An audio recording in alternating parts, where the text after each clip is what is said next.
Salam sejahtera bagi kita semua. Apa kabar di hari ini? Diharapkan kalian semua dalam keadaan sehat dan senantiasa dalam berkat dan lindungan Tuhan.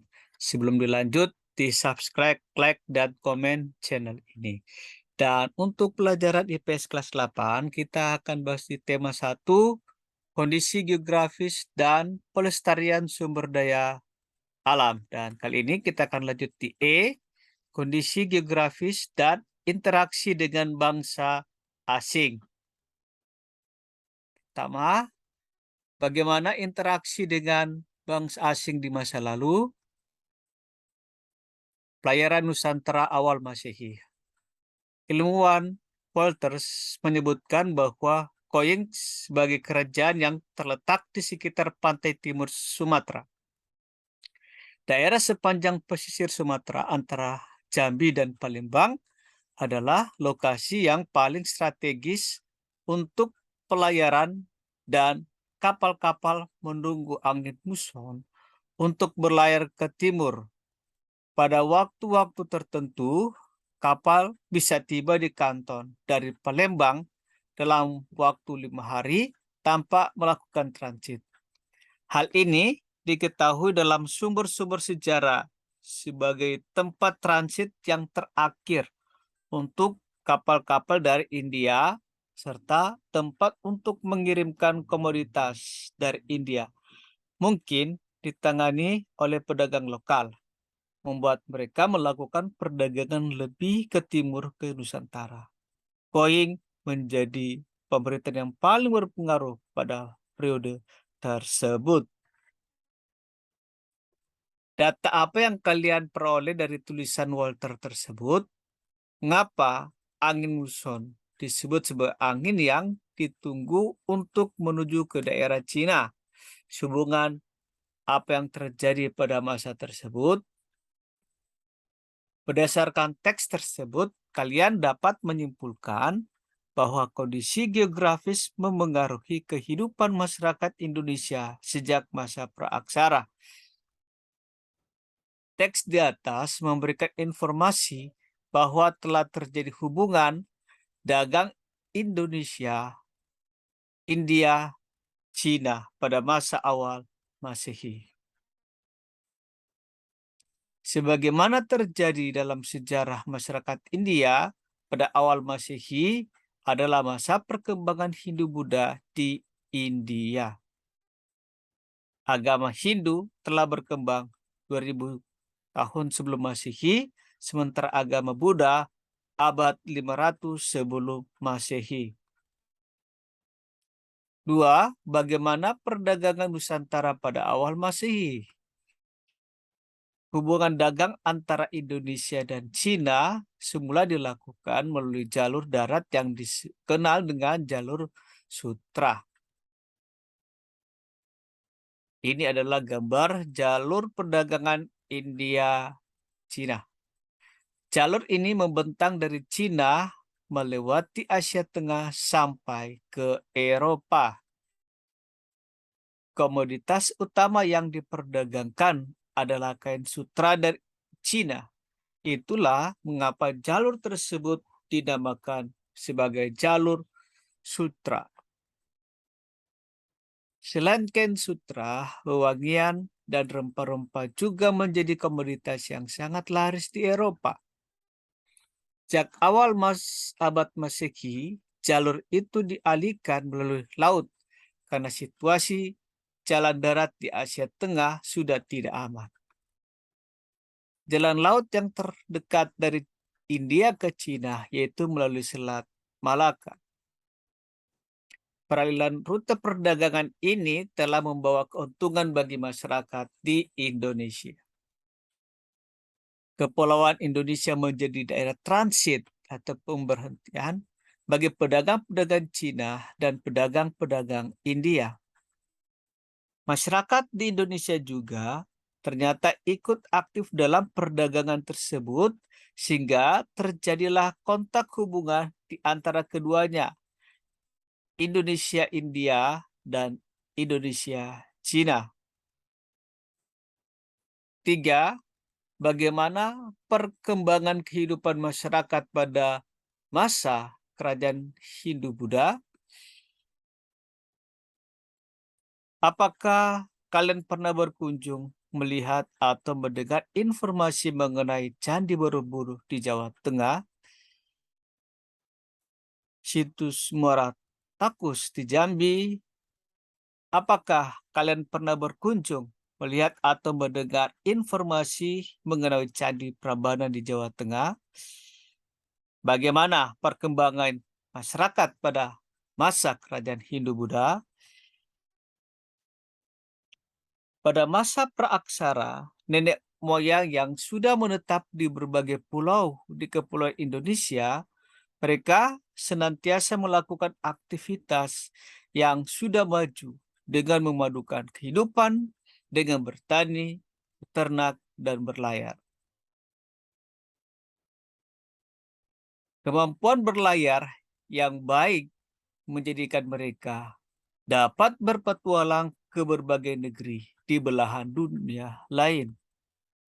Pada masa awal tahun Masehi, budaya India mulai menyebar ke kawasan Asia Tenggara, termasuk Indonesia.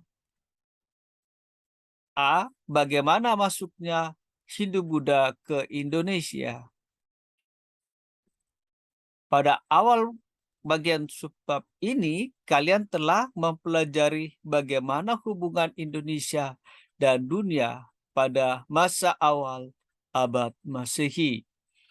Hubungan tersebut bukan sebatas hubungan dagang, tapi juga hubungan sosial budaya.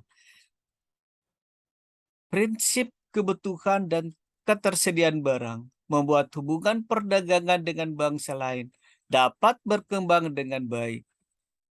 Bangsa Indonesia mempunyai keuntungan dengan letak kepulauan Indonesia yang strategis. Proses penyebaran dari kebudayaan India masih menjadi perdebatan para ahli. Bagaimana secara pasti mereka dapat diterima dan menyebar di Nusantara. Kalian dapat memahami proses mereka menyebar melalui teori-teori dari berbagai ahli mengenai proses dan perkembangan budaya India. Ini adalah gambar jalur sutra darat dan laut. P. Bagaimana pengaruh agama dan kebudayaan Hindu-Buddha di Indonesia? Agama dan kebudayaan Hindu-Buddha yang jadi awal peradaban masa sejarah di Indonesia yang berlangsung berabad-abad sampai pengaruh Islam datang. Agama dan kebudayaan Hindu-Buddha membawa dampak perubahan besar dalam diri bangsa Indonesia. Agama dan kebudayaan Hindu-Buddha juga meninggalkan banyak jejak yang masih bisa dikaji dan dinikmati hingga sekarang. Ini adalah gambar peta temuan candi yang ada di Indonesia. Perhatikan gambar peta lokasi temuan candi di Indonesia. Ratusan situs ditemukan sebagai bukti peninggalan candi di seluruh Indonesia. Apakah kalian dapat mengunjungi candi di sekitar tempat tinggalmu? Kemudian apa saja sebagai pengaruh kebudayaan Hindu-Buddha di Indonesia? Candi merupakan salah satu hasil kebudayaan pengaruh Hindu-Buddha di Indonesia. Jumlahnya sangat banyak, sebagian besar di Pulau Jawa. Candi-candi ini sebagai salah satu bukti kebesaran kebudayaan masyarakat Indonesia pada masa Hindu-Buddha. Perkembangan kerajaan Hindu-Buddha di Indonesia memberikan informasi dinamika perubahan kehidupan masyarakat di bidang politik, ekonomi, sosial, dan budaya. Bagaimana pengaruh Hindu-Buddha dalam kehidupan masyarakat di Indonesia? Ini adalah pengaruh peninggalan kebudayaan Hindu-Buddha di Indonesia. 1. Candi. Candi berasal dari salah satu nama untuk Dewa Durga, yaitu Candika. Bangunan candi dibangun untuk memuliakan seorang yang telah wafat, khusus untuk para raja dan orang-orang terkemuka. Candi terdiri dari 3 bagian, yaitu kaki, tubuh, dan atap. Contoh dari candi-candi adalah Kompleks Candi Dieng, Kelompok Candi Gedong Sogo, Candi Kalasan, Candi Sari, Candi Borobudur, Candi Bendut, Candi Kidal, Candi Jago, Candi Singosari, Candi Jawi, dan Candi Jabung. 2. Seni pahat dan ukir. Seni pahat, patung, hubungannya dengan patung dewa. Pada masa itu, seni pahat patung berhubungan dengan religiusitas. Patung-patung itu menggambarkan dewa atau dewi. Patung Buddha biasanya sama satu dengan lainnya, tidak ada perbedaan yang mencolok. Arca Buddha pada umumnya sangat sederhana dan tidak adanya hiasan, hanya memakai jubah. Tanda-tandanya lain adalah rambutnya selalu keriting. Macam-macam hiasan relief pada candi biasanya menceritakan cerita dari kitab-kitab keagamaan seperti Ramayana, Arjuna Wiwaha, Karma, Vibhan, Panjarakarna, dan Panj. 3. Barang-barang logam. Arca-arca dari logam juga dihasilkan dari peradaban Hindu-Buddha. Pada umumnya, arca-arca logam berukuran kecil. Arca-arca logam mudah dipindahkan dari satu tempat ke tempat lain. Arca-arca logam sudah sangat jarang ditemukan karena beberapa patung logam dirusak untuk dilebur dan dijadikan barang-barang keperluan lainnya seperti meriam. Barang-barang dari emas juga didapatkan dalam bentuk cincin, gelang, rantai kalung, jamang, dan lain-lain. 4. Kesusastraan. Hasil-hasil kesusastraan pada zaman Hindu-Buddha banyak ditemukan. Biasanya dituliskan di atas daun lontar. Kemungkinan karena ditulis di atas daun lontar, banyak kesusastraan yang hilang karena mudah rusak. Ditinjau dari isi kitab kesusastraan terdiri atas tutur atau kitab keagamaan, sastra, kitab-kitab cerita mengenai keagamaan dan kesusilaan, dan kitab-kitab uraian sejarah. Contoh, kitab-kitab adalah Ramayana, Mahabharata, Arjuna Wiwaha, Samaradana, Bharatayuddha, Hariwangsa, Gatotkaca Raya, Daka, Nagara Kertama, Sutusama, Arjuna Wijaya, Kunjara Karna, Calon Arang, Pararaton, Sundayana, dan lainnya. Oke, terima kasih. Demikianlah materi kita telah selesai.